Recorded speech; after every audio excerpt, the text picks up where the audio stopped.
The sun was blazing when Daniel stepped off the bus, duffel bag in hand, boots still carrying the dust of distant lands. He had served his country proudly, months away on deployment, dreaming of nothing but returning home to the peaceful land his father had left him. That farmland wasn't just soil and fences, it was family history, generations rooted deep into that ground. But as his truck rolled past the familiar road leading home, his chest tightened. Something was wrong. Where his red barn once stood, rows of luxury houses now gleamed in the sunlight. Fresh asphalt roads cut through what used to be his wheat fields. Children played on sidewalks that had no business being there. And at the entrance stood a bold sign, "Welcome to Willow Creek HOA Subdivision." Daniel froze. His land, his inheritance, gone. His heart pounded as neighbors he didn't recognize waved casually, as if nothing had happened.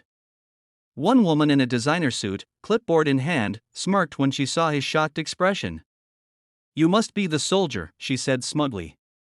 "The HOA handled everything while you were gone. You should thank us." But Daniel knew instantly something far bigger, far darker had been done behind his back. Daniel stormed to what used to be his farmhouse, only to find it replaced by a gleaming HOA office. Inside, polished marble floors and smug smiles greeted him. At the center sat Karen, the HOA president, perfectly dressed, radiating authority. She looked at him like he was a trespasser on his own soil. "Your land was neglected," she explained coldly. "We petitioned the county, claimed abandonment, and developed it. It's now part of Willow Creek. You should be grateful, soldier, we increased its value." Daniel clenched his fists, his voice steady but sharp. "That land was never abandoned. I was deployed. Serving this country." Karen leaned back, unbothered. "Not our problem. The paperwork's done. You can't fight it. Besides," she added with a smirk, "we've already sold half the homes. What's one farm compared to progress?" Her arrogance burned in his chest. Daniel had faced enemies overseas, but nothing stunned like being betrayed on his own soil. He walked out, heart heavy, but mind sharpening. They thought he was powerless. They had no idea who they were dealing with. The nights grew long as Daniel dug through dusty county records, law books, and deeds. He camped at the courthouse, piecing together every signature, every stamp, every loophole the HOA had twisted. His father's will was clear, this land was his, no matter what. Yet buried in the fine print, Daniel uncovered the HOA's trick. They had filed false reports claiming abandonment, exploiting his deployment as permanent relocation. Worse, the county clerk had been persuaded with promises of profit. The HOA's leaders knew exactly what they were doing. Daniel's jaw tightened as he flipped through the pages. This wasn't just greed. It was theft. And they had underestimated him. He called in favors old comrades from his unit. Men and women who knew the value of loyalty and justice. "I'm not letting them take my father's land," Daniel told them. "If they think a soldier can be pushed around, they picked the wrong man." His brothers in arms didn't hesitate. They were ready to help him fight, not with weapons, but with the power of the truth. Daniel returned to the subdivision, papers in hand, demanding a meeting. The HOA board gathered in their pristine clubhouse, sipping coffee as if nothing was amiss. Karen smiled thinly. "Back again? Didn't I tell you it's over?" But Daniel didn't flinch. He spread the documents across the table. Deeds, military deployment records, proof of ownership. "You sold land that was never yours," he said firmly. "This subdivision was built on fraud." For the first time, Karen's confident mask slipped. Whispers rippled across the room. Board members shifted uneasily.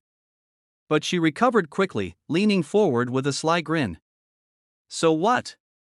Even if it's true, undoing this would mean displacing hundreds of families. Do you think the county will risk that?"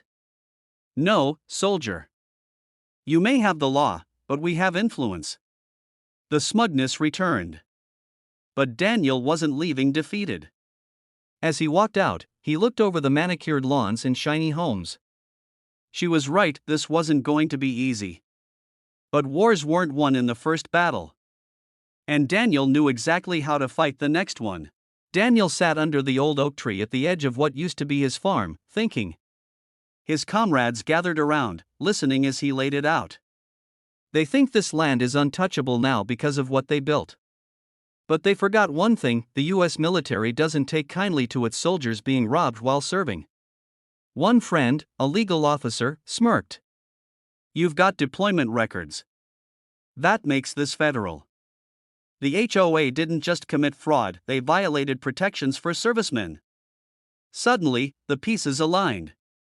Daniel filed a case under the Service Members Civil Relief Act, triggering an investigation that spread like wildfire. The Department of Defense itself stepped in. Lawyers, investigators, and military representatives swarmed the county offices. The fraudulent sale wasn't just void, it was a scandal. And every HOA board member involved was under scrutiny. News spread fast. HOA accused of selling soldiers' land. Headlines blared. For the first time, Karen and her board looked cornered. But Daniel wasn't done. He wanted justice, not just for himself, but for the land his family had bled to protect. The sun rose on a day that would be remembered forever in Willow Creek. Military trucks rolled into the subdivision, not with weapons, but with official orders. Residents peeked out from behind curtains as uniformed officers posted signs on doors: property under federal repossession. Karen stormed out, screaming, "You can't do this. These homes are worth millions." But Daniel stood tall, the order in his hand. This entire subdivision was built on stolen land. Today, it returns to its rightful owner. Families gathered, confused but calm, as military representatives explained that their purchases were void. The real estate deals had been fraudulent. The HOA had no legal standing. Some residents wept, others raged at the board. And for the first time, Karen was silent, her empire crumbling around her. Daniel's chest swelled with emotion. The land was his again, not just fields and soil, but justice restored. But one final twist was yet to come. Weeks later, the subdivision sat eerily quiet. The luxury homes, once filled with life, were empty. The county prepared to dismantle the development, returning the land to Daniel. Yet he surprised everyone. Instead of tearing it all down, he made a bold choice. Standing before the cameras, Daniel announced, "This land is more than property. It's a legacy. So instead of selling it to another developer, I'm donating part of it to build housing for veterans and their families." Gasps filled the crowd. Reporters scribbled furiously. Karen, watching from the sidelines, turned pale. The very land she tried to steal would now become a sanctuary for the very people she dismissed. The oak tree swayed in the breeze as Daniel's words echoed. "My father taught me this land was sacred. Now, it will serve those who served our country."